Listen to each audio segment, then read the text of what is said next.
The night she showed up at my door in the pouring rain, everything I thought I knew about my life fell apart. I still remember the sound of the thunder rolling across the sky, and the way the rain slammed against my porch like the universe itself was angry. I opened the door expecting maybe a delivery driver or a neighbor asking for help, but instead, standing there completely soaked, breathing hard, clutching a yellow envelope to her chest was a woman who had just destroyed my career that morning, my CEO. The same woman whose boardroom decision had forced me to walk out of the job I had spent 6 years proving I deserved.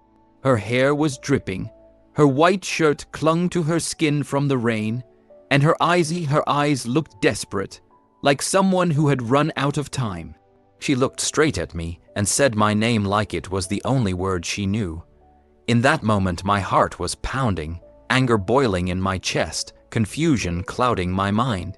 So tell me honestly, if the person who ruined your life showed up at your door in the middle of a storm begging to talk, would you slam the door in their face or would you listen? Because earlier that same day I had sworn I would never speak to her again.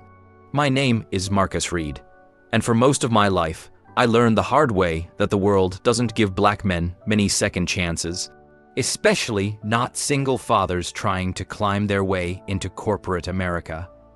I grew up in a neighborhood where survival was the only dream most people had.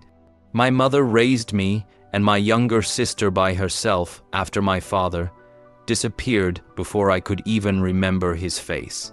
She worked 2 jobs just to keep the lights on, and I learned early that if I wanted something better in life, nobody was going to hand it to me.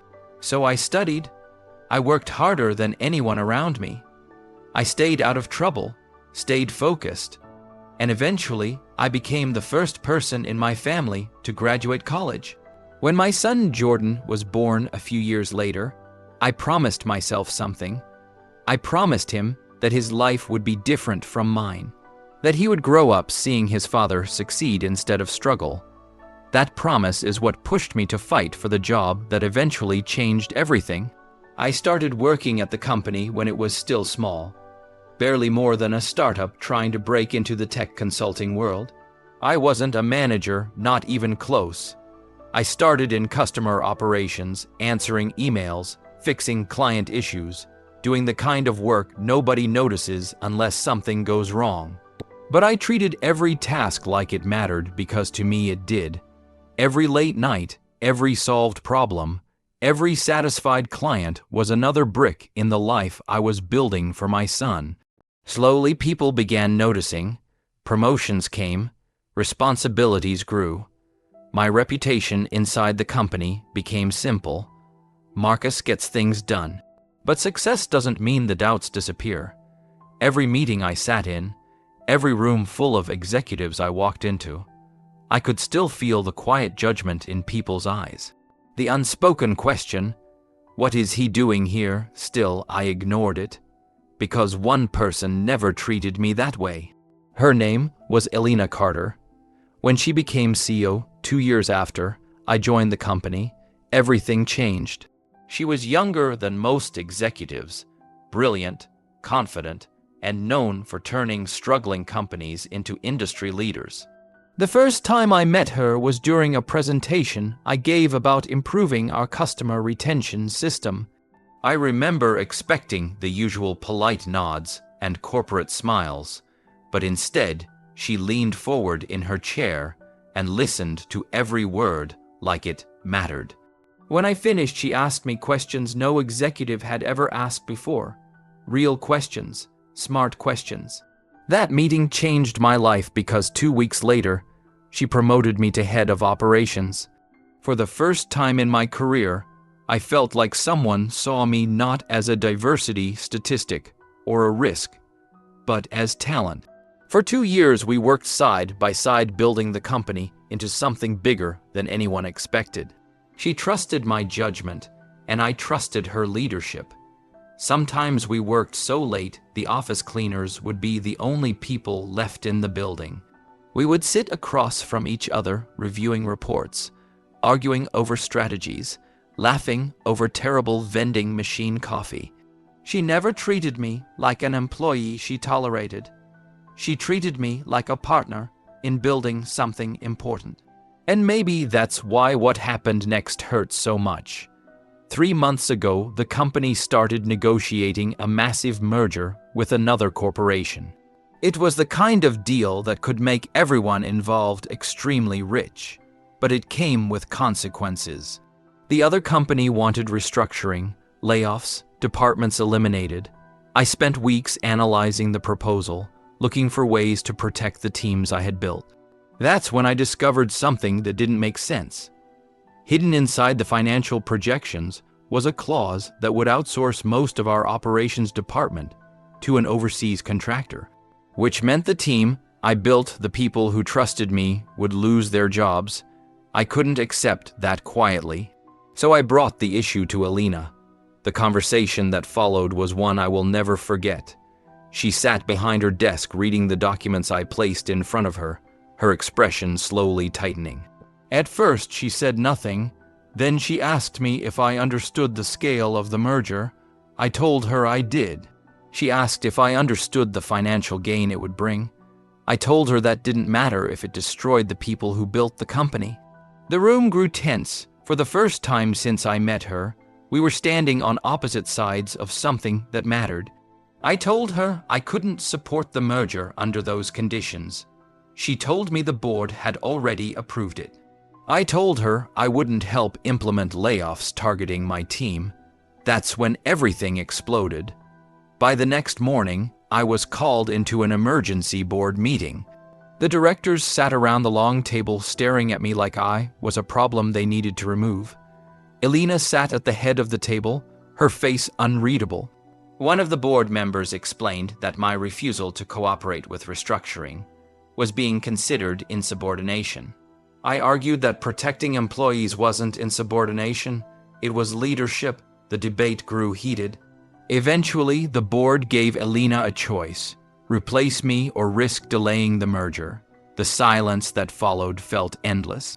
And then she made her decision.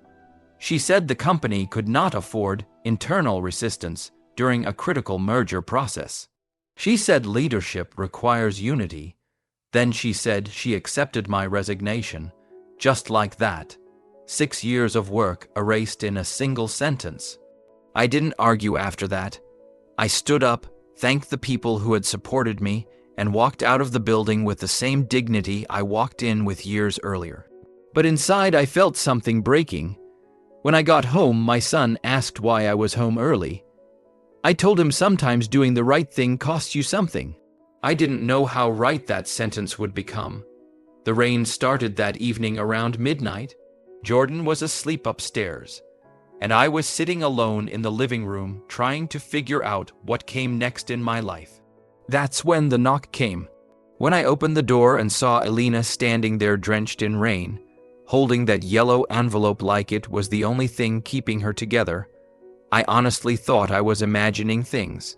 She looked at me with an expression I had never seen before. Not CEO Alina Carter. Not the confident executive everyone feared in boardrooms. Just a woman who looked like she had run through a storm because she had nowhere else to go. She asked if she could come inside. My first instinct was to say no, but something about the way she was shaking, the way her voice cracked when she spoke my name, stopped me. I stepped aside and let her in.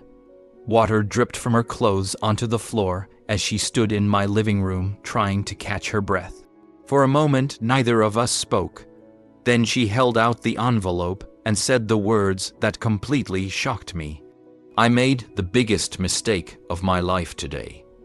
Now, before I tell you what happened next, I want you to think about something. Imagine you are me in that moment. The person who publicly forced you out of your job is standing in your house admitting they were wrong. You're angry, you're hurt, but you can also see genuine regret in their eyes. So what would you do? Would you throw them out and let them leave with the consequences, or would you hear them out?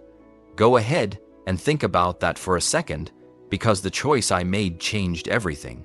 I told her to sit down and explain why she was there. What she said next turned my understanding of the entire situation upside down. She told me that after I left the board meeting, she started reviewing the merger documents again. The deeper she looked, the more she realized something was wrong. Hidden within the restructuring terms were clauses that would allow the partner corporation to slowly take controlling interest of our company once the layoffs were completed. The merger wasn't a partnership at all.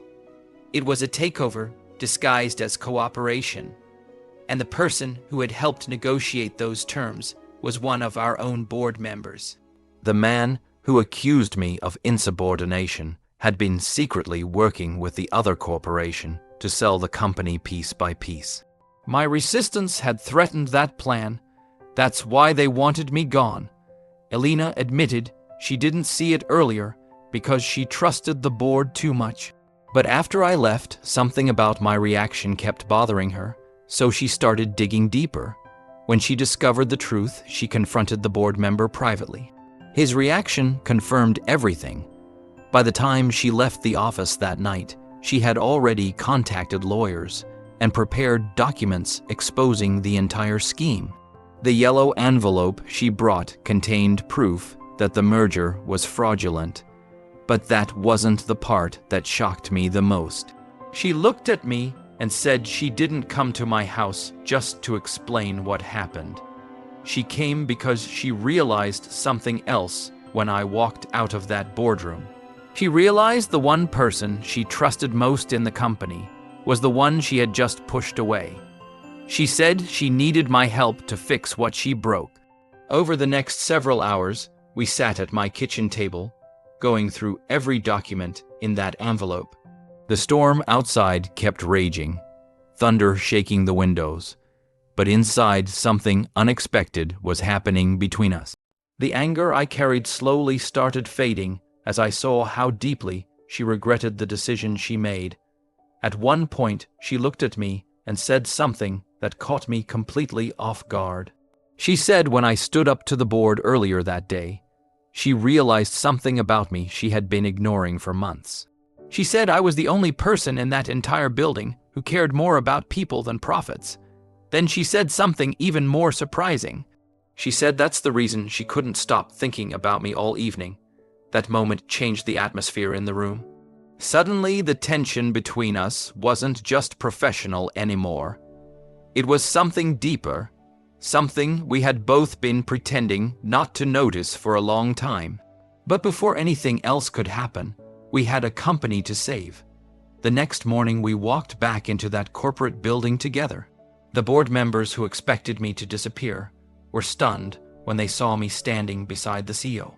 Elena presented the evidence of fraud directly to the entire board. Within hours, the man responsible was removed from his position, and the merger was officially suspended pending investigation. The employees who thought they were about to lose their jobs kept their positions, and the company we built together survived. But the biggest surprise came later that afternoon when Elena called another meeting and announced something nobody expected. She told the board that the company's future required leaders willing to protect both profits and people. Then she turned toward me and officially offered me the position of Chief Operating Officer. I accepted, and that night, when I returned home after the longest 24 hours of my life, there was another knock at my door. This time there was no storm outside, just Elena standing there again, smiling in a way I had never seen before. She told me she wasn't there as my CEO anymore. She was there as a woman who wanted to see where something between us might lead. Looking back now, it's funny how life works. One decision that seemed like betrayal turned out to be the beginning of something neither of us expected. Sometimes people make mistakes. Sometimes those mistakes reveal truths we were too afraid to see before. So if there's one thing I learned from this whole experience, it's that integrity matters more than comfort.